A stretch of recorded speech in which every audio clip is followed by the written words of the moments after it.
because those are bare minimum. And sa realidad ngayon sa Philippines, the bare minimum that we are expecting from the politicians like public hospital and public schools, hindi pa standard. Like meron tayong pagamutan pero walang gamot. Meron tayong mga schools, mga public schools, pero kulang ng teachers or kulang ng chairs. So I think it's very, very important for us to take part kasi it's our future. So if you, I'm in TikTok, I'm a more patriot, and on Facebook as well.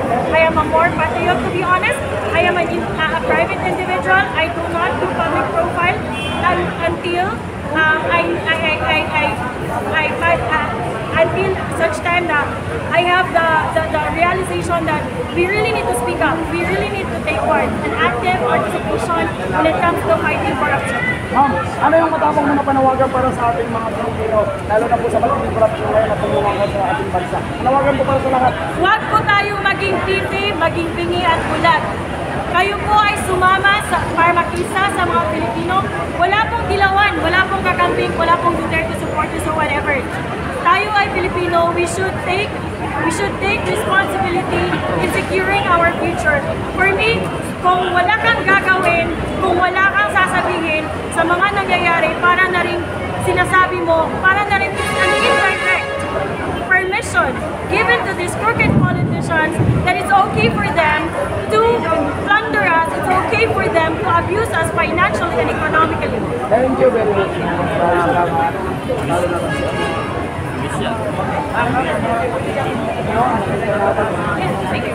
Oh, from Cebu po, yung yan, kabataan.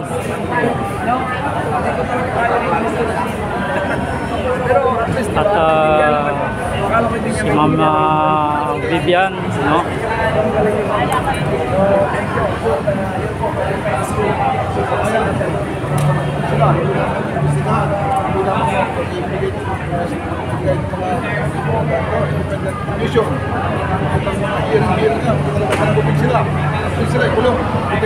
Sir, sa September 21, pupunta po kami ng grupo po sa ang grupo namin ay ito pa, medyo binabalansin namin dahil ang problema dito sa September 21, ang mga nag-organisa doon, kasama doon yung mga Makabayan Black, mga komunista, kaya nagatubili ang grupo namin na sumama doon. Kaya ito na ngayon, ang mga People's Initiative mismo, walang political party, walang kinikilingan, kundi ang buong taong bayan lang. Sir, maraming salamat. Thank you so much, thank you. Hindi nyo na ako nagulat, sir.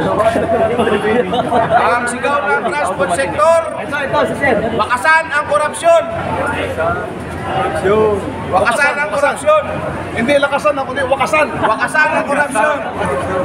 Ito po ang isinisigaw ng Manila Taxi Regional Association o MANTRA. Yung aming pong grupo na pinangumunuhan ni Henry Bayubay sa Angeles City, Pampanga ay sa 21, kakasa po sila. At iba pa namin mga grupo ay kakasa. Meron po kaming malaking press con bukas, alas 8 ng umaga. Ay lahat ho ng transport sector na panlupang sasakyan ay nagsama-sama. Kasama namin ang Truck Driver Philippines, ang Piston, ang Manibela, siyempre ang Mantra, at ilan-ilan pang mga grupo na panlupang sasakyan. Kasama po namin ang DNBS. So bukas po, inaanyayahan namin kayo, alas 8 ng umaga. Ihahayag namin sa inyo kung saan ang venue sapagkat sensitibo na po ang nangyayari. Subalit, palaban, marunong po magtanggol ng aming karapatan, lumaban at gumanti ang transport sector. Ang tanong po namin, nasaan ang road users tax? Nasaan ang pondo ng modernisasyon? Nasaan ang fuel subsidy?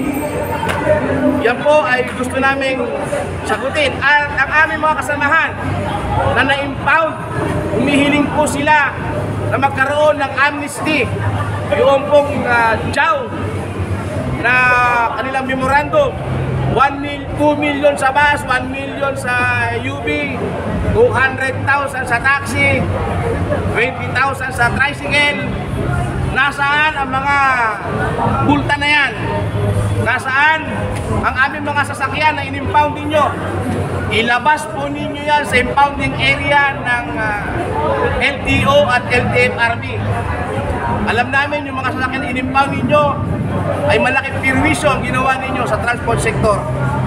Kung ito po merong mga illegal na nagawa, bakit ang tao na amnesty, bakit na sasakyan, hindi natin i-amnesty? Ituwid po natin. Meron na po tayo ngayong ibinalo. Meron na tayong Republic Act 11697. Bakit hindi po yan ang ipairal ng tama? Kaya po, ang transport sector ay nagpapatikim na. Ang kasamahan ko po, magkasama kami kanina ni Mar Balbuena ng Manibela, ay nagparamdam na. At yung taong bayan na gustong sumakay ng libre, pwede pong sumakay sa grupo ng Manibela. Ihahayag po namin po sa mga lugar. Kasama ko rin po ang Vice President ng Manila Taxi Regional Association sa National Capital Region, kasamang Vice Nick. Sa September 21 yan, sir? Tuwan po ang sinong gusto nyo sumama sa maglahak ng pista libre kung sakay si Manubila. Lahat, kahit saan sulok, basta may sana rin ang kami. O yan po. Salamat, kasama Nick.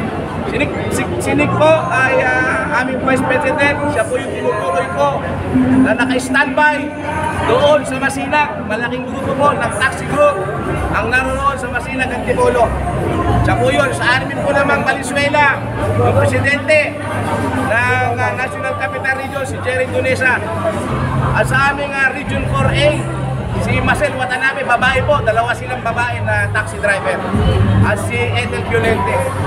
At kumikilos po sila ngayon, nag-organisa upang makisa sa malawakang transport strike na wakasan ang korupsyon. Yan po ang aming pananaw. Yan po yung aming...